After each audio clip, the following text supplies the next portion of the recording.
Podcasting from the Chicagoland area, this is Game On with Jackson Stewart, where we discuss men's lifestyle, focusing on sex, fitness, relationships, business, and more. We'll be interviewing the best of the best, the hot shots, and the rising stars in the worlds of modeling, fitness, cooking, and more. Influencers who are discussing keeping it sexy while at the top of their game. I'm your host, Jackson Stewart. Welcome to the show. Welcome to the game. Follow Game On with Jackson Stewart on YouTube at Game On with Jack, on the official blog www.gameonwithjack.blog, and at the news store www.gameonwithjack.shop. Keep it sexy and game on. What if you could be a better player for the cost of one more cup of coffee a month? Get access to a growing library of lit erotica, behind-the-scenes action, and player's guides with tips on drinking, cooking, fitness, dating, sex, and life after dark. Low tier rate while offer lasts. Patreon.com, Game On with Jack. Keep it sexy and game on.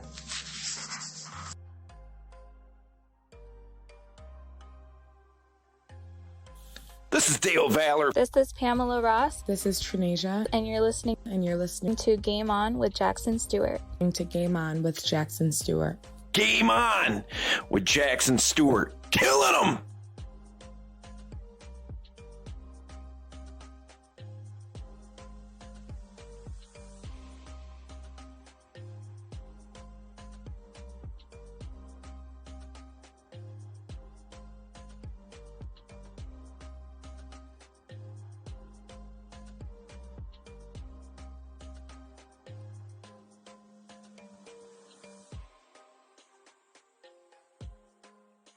Porn.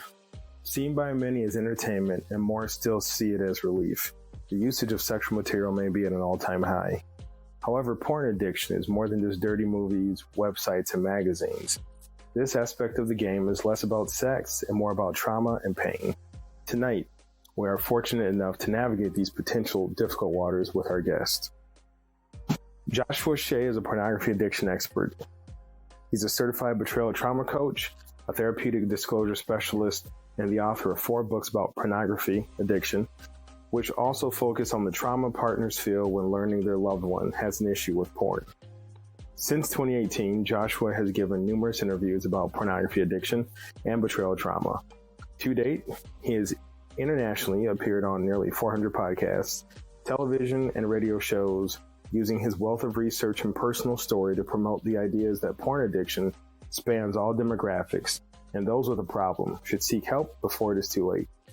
He also speaks extensively about the issue of working through betrayal trauma, especially with the partners of addicts and those who are facing infidelity.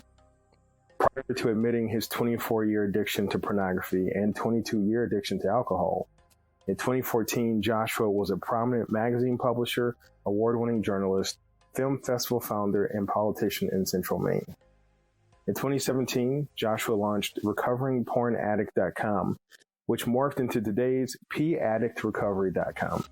He has also contributed articles about recovery to TheFix.com and Recovery Today magazine. He is also a TED Talk speaker and has developed and presents a porn addiction educational presentation series for colleges, churches, libraries, and other groups. His books include He's a Porn Addict, Now What? In 2019, Porn and the Pandemic, How 3 Months in 2020 Changed Everything, released in July of 2020, and The Addiction Nobody Will Talk About, How I Let My Pornography Addiction Hurt People and Destroy Relationships, released in 2018. Joshua Shea is also our guest this evening.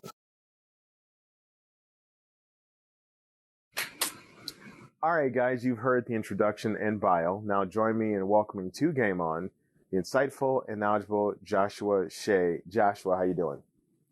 I'm doing very well. Thank you for inviting me on your show, Jackson. Thank you so much for being a guest. I'm super excited about this topic. And let's just hop right into it. First up, can you let the audience know what name and what social media platform or websites they can find you by?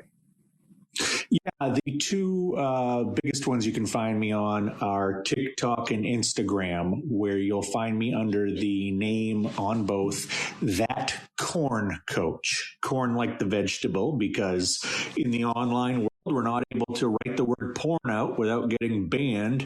So the word corn has kind of become a code word for pornography. So I am available at That Corn Coach, either of those, either Instagram or TikTok. And I can be found on my website, which is the letter P and then the words addictrecovery.com. So that's paddictrecovery.com. And if you search my name on Amazon, you will find the books that I've written there.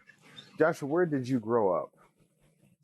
I grew up in central Maine. I was born in 1976. My parents were school teachers my entire life. We never moved, but every summer was spent traveling around the country, and I still have that travel bug to this day.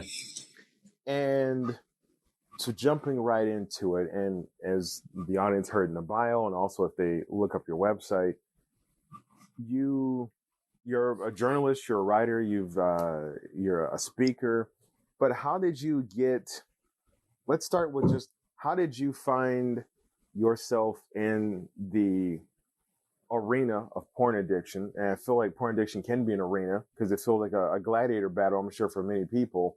But how did you find yourself in that topic, either personally, and then if you found yourself in that topic personally, how did you move to it professionally where you said, you know what, not only am I feeling better and am I sober, because I know that's another aspect of what we're going to talk about, but now I want to go out here and do this professionally and take the good word to other people?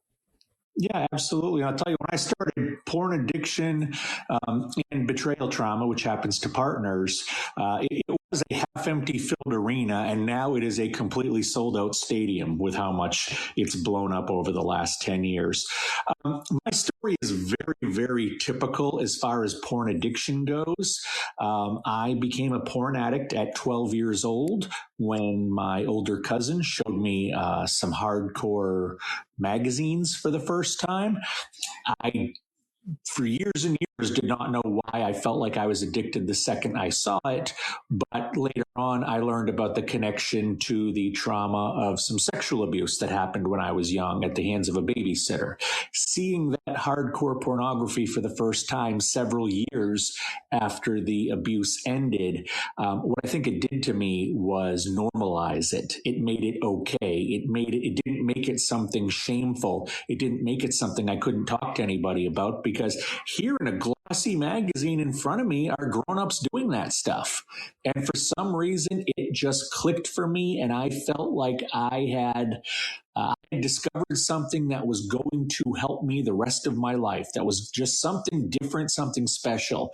The only other time I've ever felt like that was 2 years later, the first time I got drunk at a wedding, and was an alcoholic from the word go there. So I then spent the next 24 and 22 years of my life, respectively, as a porn addict and as an alcoholic. At times doing very well, and at times not doing so well. At the end of it, I went through an extended period of not doing well. I owned two companies. They were starting to fail. I was desperately trying to keep them together. I was worried about my employees and their livelihoods. I was worried about how we were paying bills. I recognized I wasn't being a good father or husband. And I made a horrible, horrible decision to pull myself off of medicine I take for bipolar disorder that I took for 20 years at that point. I thought that the medicine acted as a restrictor plate, almost like a race car. And when you take that off, I would have energy. I would have enthusiasm. I would be able to think outside the box and save these companies. Unfortunately, unfortunately, that didn't work. What happened was after about 3 weeks of the medicine getting out of my system, my alcoholism and porn probably doubled or tripled in use because that's the only way that I could deal with reality. After about a year of this and the companies falling apart more and my relationships falling apart more, I ended up getting, even though I owned 1/3 of one of the companies, I ended up getting fired by the other 2/3 owners, despite the fact that I ran the company on the day-to-day basis and they were silent investors.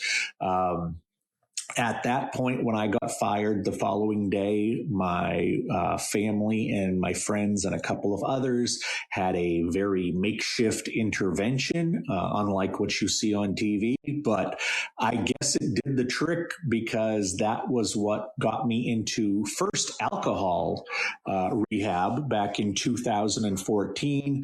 Once there, I truly understood that addiction was a disease. I understood that my porn use was not just bad decision making when I was drunk, but it was a separate addiction unto itself. And once I understood that, and once I was clear of the alcohol, I went to another rehab, this time in Texas, for sex and pornography addiction. While there, that's when I started to really learn about the trauma behind addictions and how trauma basically, when formed in childhood, has its fingers in every decision you make, every bit of how you develop moving forward. And that was fascinating to me. So I being a journalist and being a journalist who really enjoyed being a researcher, I went to work studying this stuff and trying to understand the connection. And it was, I can read the New England Journal of Medicine and enjoy it, much like I know there are people who read Shakespeare and enjoy it. When I went to the bookstore, I noticed that there were no books about pornography addiction. Plenty about addiction in general, plenty about drugs, plenty about alcohol, cigarettes, but nothing about porn addiction. And I realized if I could take my personal story of pornography addiction and the early days of recovery and combine it with the information that are in all of these fantastic academic papers that are never going to be read by anybody, maybe if I could take both of these things, I could create material out there that would cater to the mainstream average person and they would understand this better. So I wrote my first book. I thought that's all I would do in this industry at all was to put out this book and then move on and see what else I was going to do in my life. After that first book, which was basically autobiographical, I got a ton of response, but it wasn't from the porn addicts. It was from their wives. It was from their girlfriends. In some cases, it was from other family members. And what they said, you fixed yourself, so how do I fix this guy? And I had to say, it's not that easy, but I started to have dialogue with many of these women and found that they were suffering from deep trauma because that was triggered in part by their partner's porn use, even more by their partners lying about their porn use. And I realized that my wife had probably gone through some of this as well. It's known as betrayal trauma. And I started to study this side of it and realized that porn addiction, especially in a couple, is only half the story. The betrayal trauma is the other half. So I began to write about betrayal trauma as well. And slowly but surely, the podcast called, the radio shows called, the TV shows called, and I started to do a lot of interviews. I became pretty much a regular on the circuit, and then I became a regular on the speaking circuit. I would go to colleges or libraries or any other place that would want to hear me and talk about this stuff. Then you fast forward to 2020, the pandemic hits, and nobody wants you at their auditorium because the auditorium's locked up. The speaking world, where I was making most of my money at that point, disappeared. And to this day, 3-4 years later, it still hasn't truly recovered.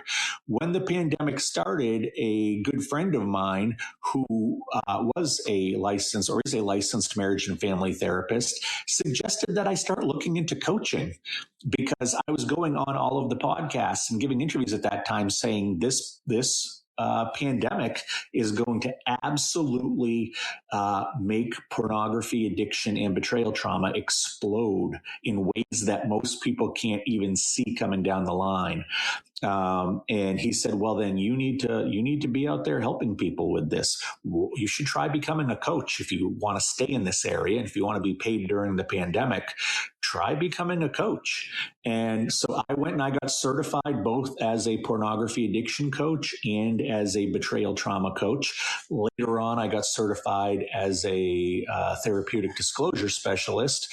But I started working with people one-on-one, and I found that was actually my calling. As much as I enjoy writing, as much as I love standing in front of a bunch of people and making them listen to me, working one-on-one with people has been the most rewarding thing that I've ever done. And that's essentially how I got here today. I'm 9.5 years sober. I've not had a single relapse the entire time. I consider myself a success story, and I love that I have the privilege and opportunity to help other people write their success stories.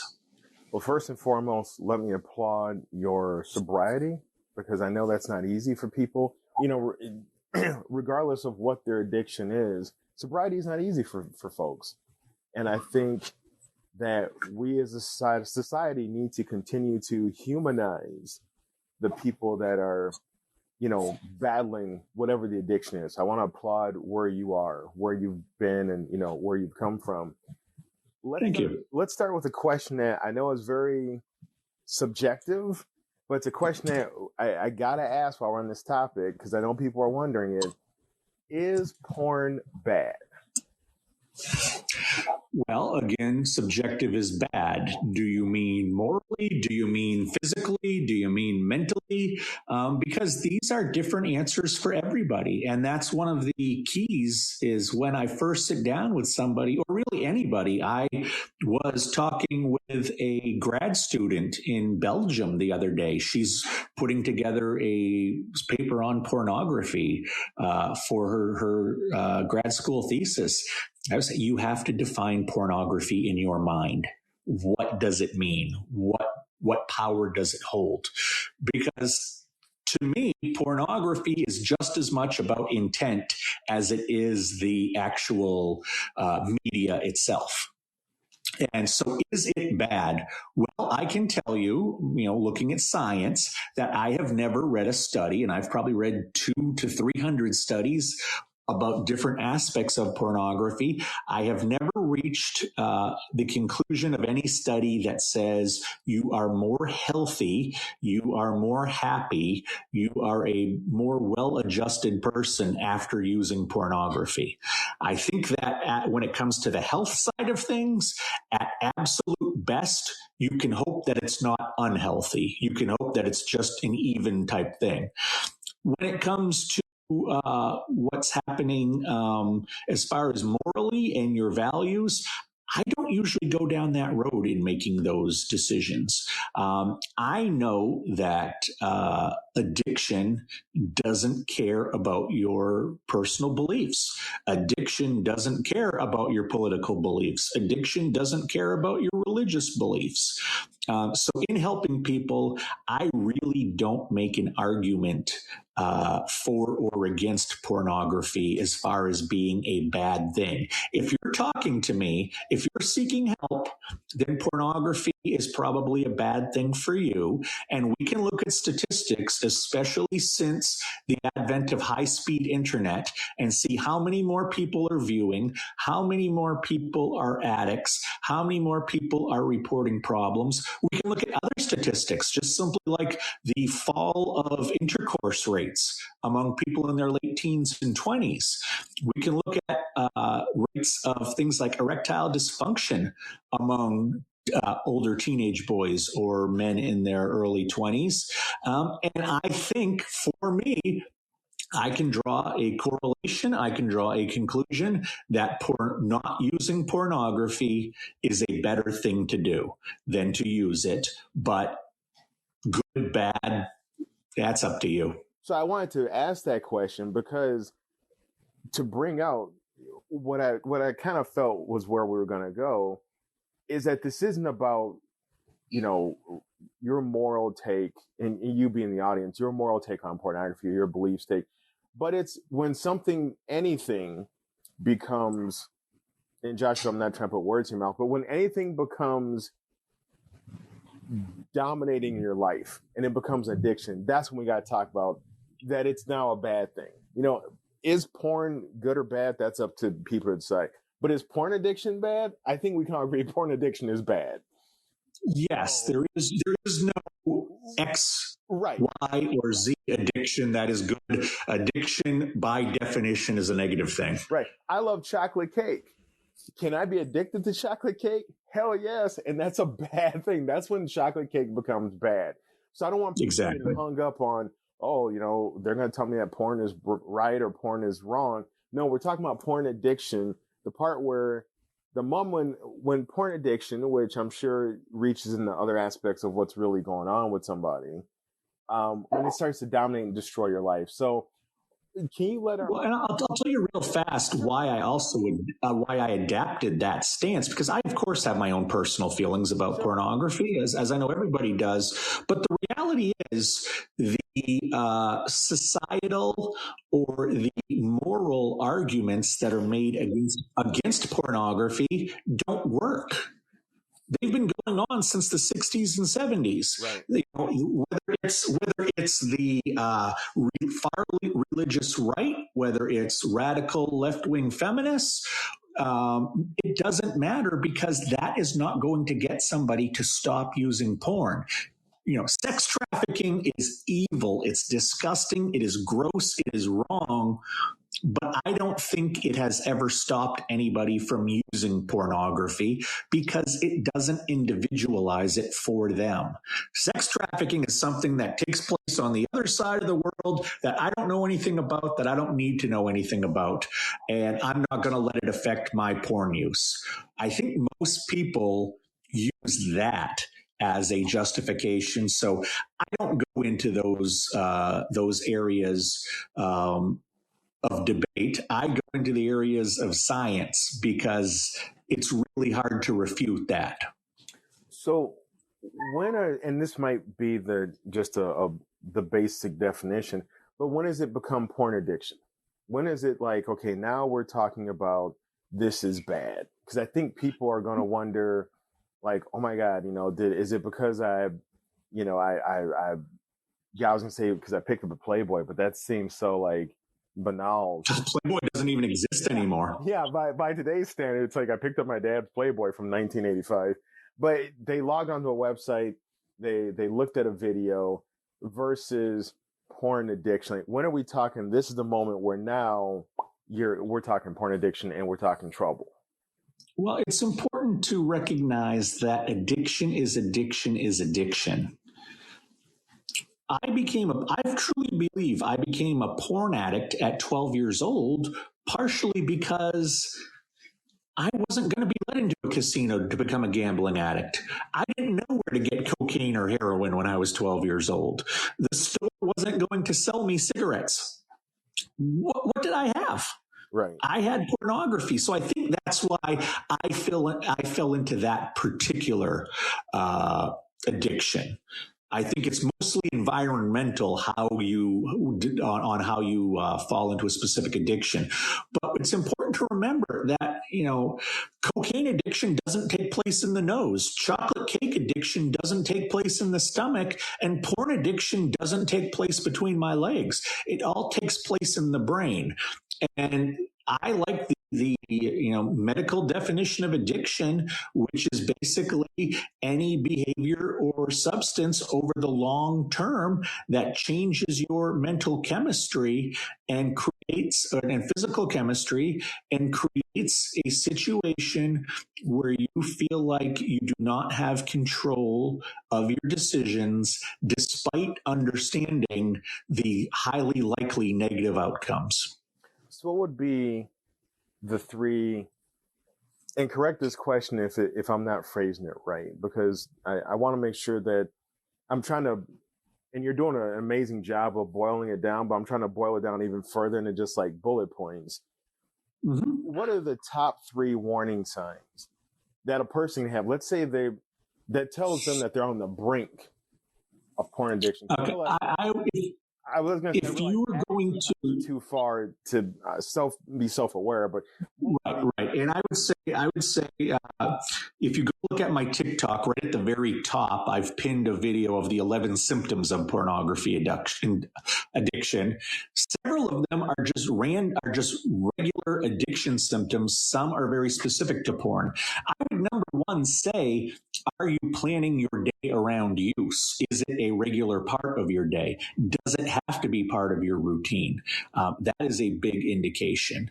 I would say, is it something that you are doing in place of things that you used to find pleasurable? Instead of sitting and watching the latest movie on Netflix with your wife or girlfriend or boyfriend or husband, are you now, up in the study looking at pornography? You'd almost rather be doing that downstairs, but you have this draw and this urge to do this. So is the behavior replacing former behaviors that were actually more pleasurable in some ways? And then finally, when it comes to pornography use, the number one telltale sign that I see with every addict is that they have to find the perfect piece of pornography to finish a pornography session with. And that often will cause a session to run far longer than someone expects. That will cause a session to, have the person miss out on other things. But as they search pornography, they are like a fireworks display with its grand finale. They search for something to finish with that will kick those dopamine receptors in the face harder than even the regular porn that they're watching. They need that something special. Now, one thing I've noticed, I've known addicts in my life, friends, family, and correct me if I'm wrong on this, please. The one thing that I saw they all had in common with an addiction is that whatever they were addicted to had become as much a part of who they were as breathing. And absolutely, it becomes the most important thing. It becomes the most important thing. And they will lie, manipulate, cheat, steal, do whatever it is they need to do to get that satiated, especially as the addiction gets hold. Like I said, with pornography addiction, 24 years, with alcohol addiction, 22 years, at the end of it, when I was in the most critical stages, I didn't care what I saw on a screen. It had nothing to do with sex. I didn't care what was in that bottle I was drinking. It had nothing to do with flavor or a good time. My brain told me, screamed at me, that I needed these two things on a daily basis, often multiple times daily, or I was going to die. Have you found in your experiences and your studies and your talks that is porn addiction purely a demon, for lack of a better word, or a concern of a straight male? Or do you see women suffer from it? Do you see homosexual men suffer from it? Yeah, I think the reason that we ask that question is because prior to the internet, pornography, or the pornography industry, I should say, catered to the straight white male. That's who they marketed to. That's who they made their movies for. And that's because it cost a lot of money to make porn back then. It cost a lot of money to distribute porn back then. Porn was an expensive business, much like Hollywood. Porn was an expensive business to be in. Nowadays, you and I being completely separated by time and space, we can still produce, edit, and distribute a porn movie featuring actors we found that day and have it up making money by the end of the day. So the medium by which people use their pornography now, which is the internet, it has allowed access to so many more people so much more easily. So you are seeing genres that are targeting people of color, people of certain sexual persuasions, people, you name it, it's out there pretty much. And that's because you can still make money on pornography and target it to a very niche audience these days. You couldn't back then. Conversely, if you look at rates of pornography addiction, while yes, the straight white male is still increasing, you're seeing much faster growth in areas of people with color, of areas of people who have religion, of simply women. You're seeing all of these numbers pop because, as it turns out, everybody has these sex organs. Everybody, when I say everybody, 99.99% of us find it exciting when they're stimulated. 99.99% of us like an orgasm. Doesn't matter who we are. It's just that it wasn't something that most people would access in the past. When I started, it took me 6 months to get my first female pornography addiction client. Now, I would say probably a quarter of my clients are females. And there's really, again, no difference to it because we all have those working parts. The only thing that's different with a woman is that she won't get erectile dysfunction. And the reason why I want to bring that point up is with this topic, I don't want listeners to be, first, I didn't want them to be turned off by the idea that they thought they were going to get judged about is porn good or bad. And like we said, that's up to them and their beliefs and their growth. But we're talking about addiction when it becomes something that you just do to something that you must have. But I also want to talk about that it affects multiple people because we are now making porn addiction an actual addiction discussion rather than something that people might giggle and laugh at, like, oh, you like porn. Now, it's like alcoholism. Alcoholism doesn't care what you look like. It doesn't care exactly to, how much melanin you have in your skin. Alcoholism hits every group, regardless and no matter of who you are and where you are. Porn addiction is no different. Can you tell people, and this might seem like a no-brainer question, but I do want to point it out, what are the top 3 damaging aspects of porn addiction, and what would be the top 3 steps people can take to start the road back towards recovery? So 3 damages, 3 road to recoveries. Well, I mean, it does screw up your priorities. Whether that priority is providing for your family, whether that priority is making money, whether that priority is looking out for your health, it screws up people's priorities because it rewires the brain. And that's one of the worst things, is that even when you decide it's time to recover, it's a process. It's not like flipping a light switch. It's not like getting over a cold that takes a few days. It is a long, long process because the addiction is not the only problem. In my coaching, the most important thing that I do is to find out, why did you become an addict? Spoiler, trauma. But most importantly, how did that trauma shape your life? That's the most important thing people have to look at. And when they do that, they recognize that the addiction is just a symptom of a bigger problem. And I think that's something a lot of people, that's one of the reasons people won't get help, won't get into rehab, won't go to a therapist, is because they know it's about a lot more than just the addictive behavior itself. And what were the other 3? What was the second half? The second half was, what are 3 steps that people can take?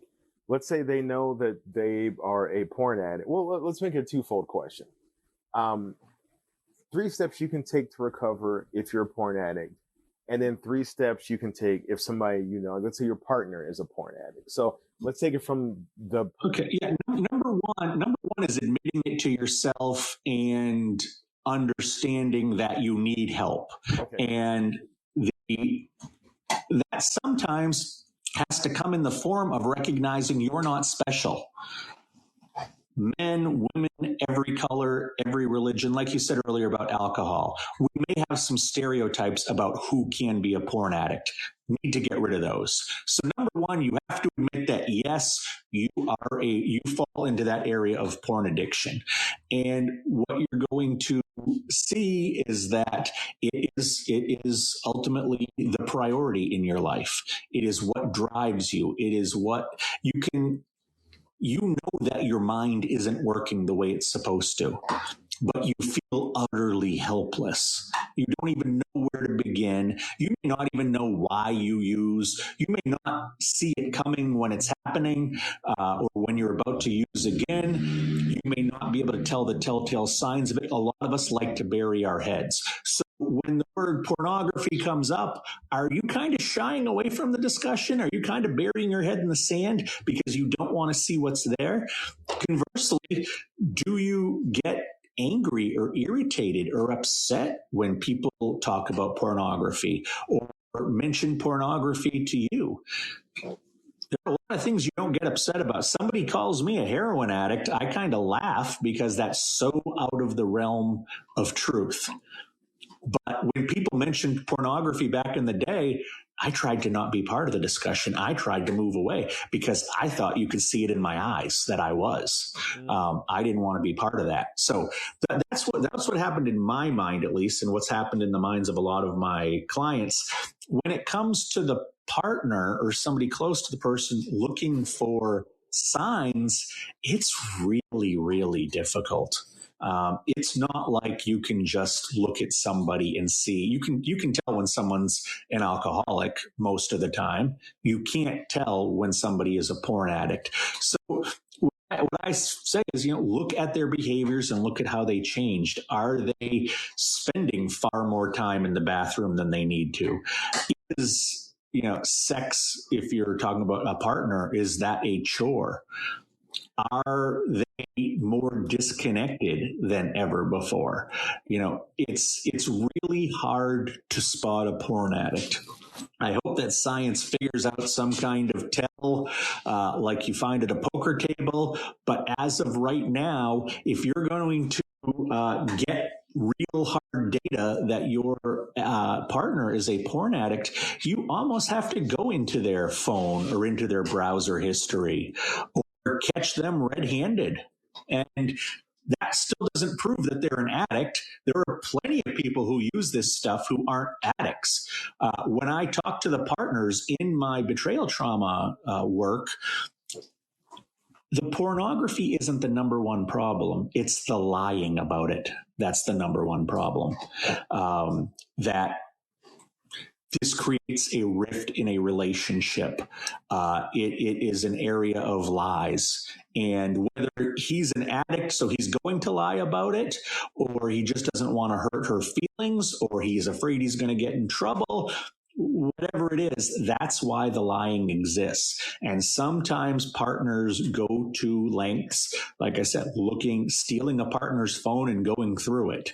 That, in my experience with my clients, and having sat in different groups as somebody who was in recovery, I would say that's the number one way it's discovered, is that there's almost an invasion of privacy, because there has to be. Real quick, before we start to wrap up the show, I do want to get your take on, you had mentioned earlier, and I think anybody who's done any kind of research or reading in the men's lifestyle and relationships and communication, the pandemic did not do anything great for porn addicts and porn addiction. Well, if you're in the industry, it did. Yeah, very true, very true. What did the pandemic do in terms of, the increase in porn use? Was it just because we were all indoors more? Is it because we were separated from society? What caused that, and what did it do? It was that perfect storm of events. Consuming pornography is usually something done at home in private.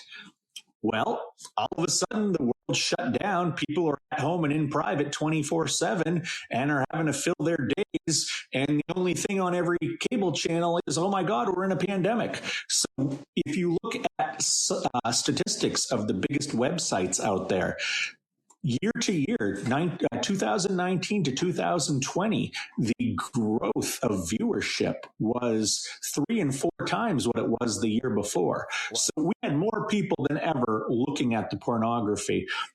But I tell you, I think that the true legacy of the pandemic is not on the consumption side of it. I think it's on the production side, because what we saw was the explosion of things like OnlyFans, the explosions of things of cam sites like Chatterbait, of people who went there to make money.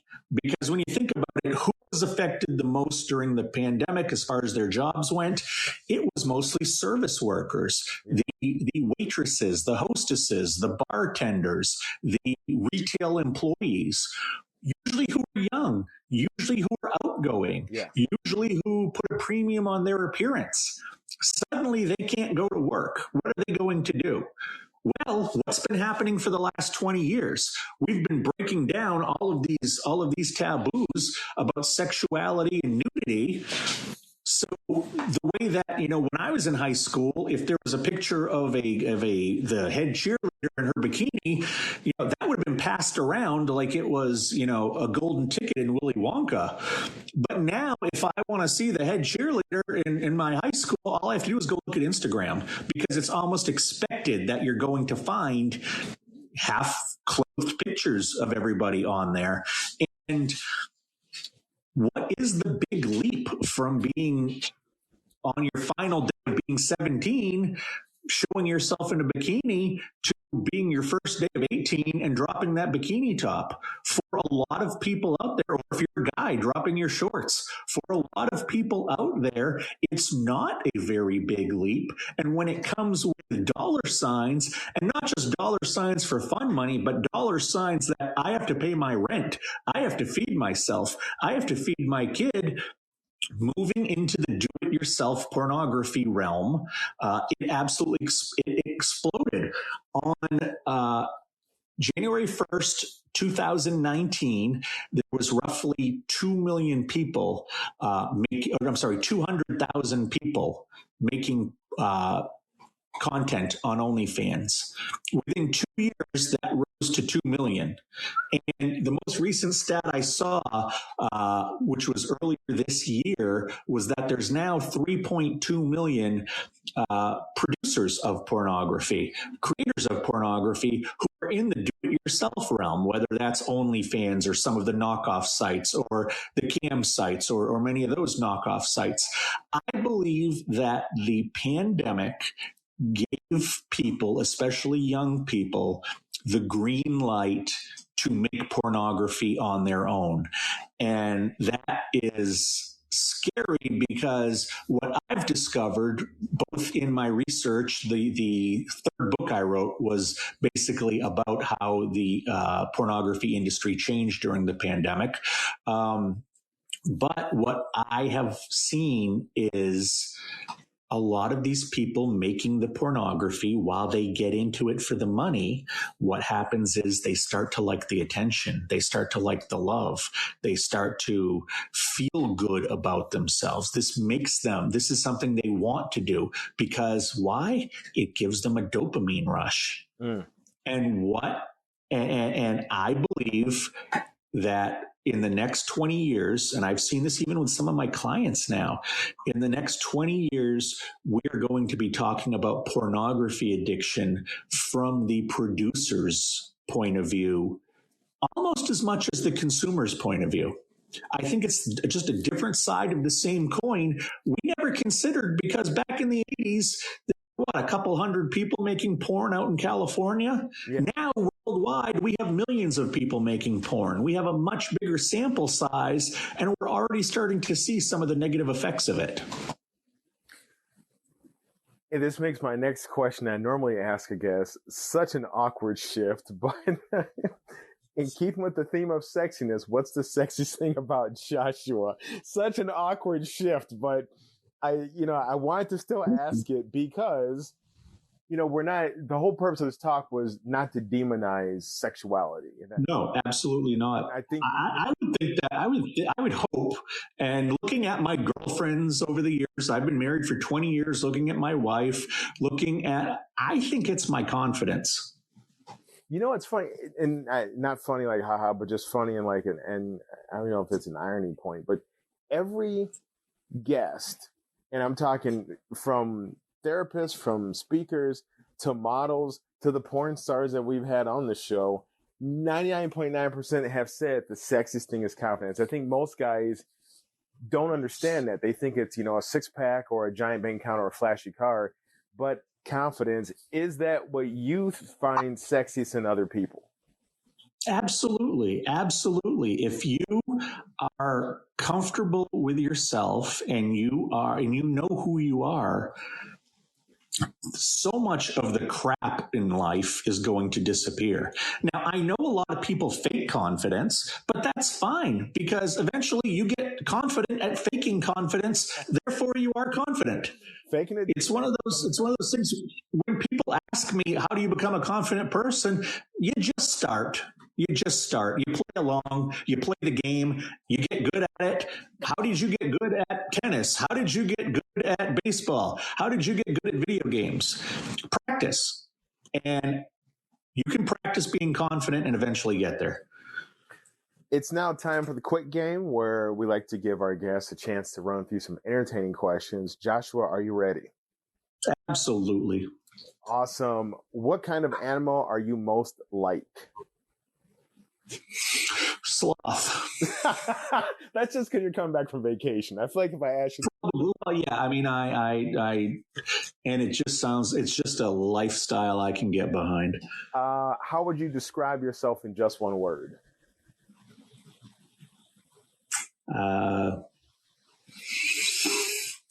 That's a good question. One word. Genuine. Possibly the most divisive question ever asked on the show. Should pineapples be on pizza? If that's your thing, that's your thing, as long as you're not hurting yourself or anybody else. The answer to that I found really depends on where you live. I think people from the Midwest out towards the East Coast are not big like pineapple pizza people. But yeah, they're not the most open-minded people either. But as you move towards the West Coast, and of course warmer climate, and Hawaii is just a hop, skip, and a jump from quote unquote, pineapple pizza is not a terrible thing. But what are your top 3 books? Number 1 is Stranger in a Strange Land by Robert Heinlein. Number 2 is The Power of Habit by Charles Duhigg. And number 3 is I'm reading this book about porn addiction for a friend by Joshua Shea. Favorite movie? Goodfellas. You wake up hungry at 1 a.m. What do you grab from the fridge? Whatever I don't have to prepare that will fill me up. What is your go-to karaoke song? Ring of Fire, Johnny Cash. 12 noon or 12 midnight? There's not much difference, so it doesn't matter. Can you name a Care Bear from the 80s? Well, the amount I could name is probably more depressing.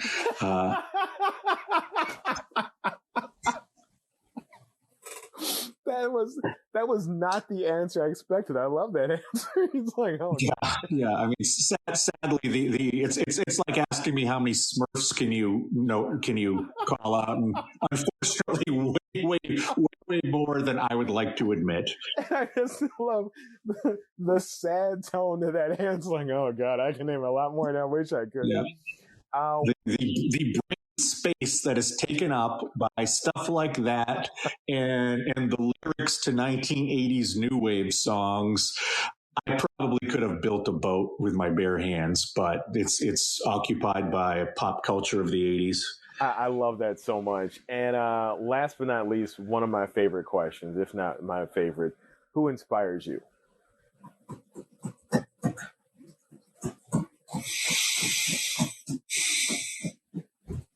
Nobody. Interesting answer. Nobody. Most people disappoint me. We are good and we are bad. There's no perfect people in this world. I think that defining someone on their 5 best moments or defining someone on their 5 worst moments is a mistake. Just because somebody runs into a burning building and saves a baby, it doesn't mean that they're not an asshole when they come out of that building.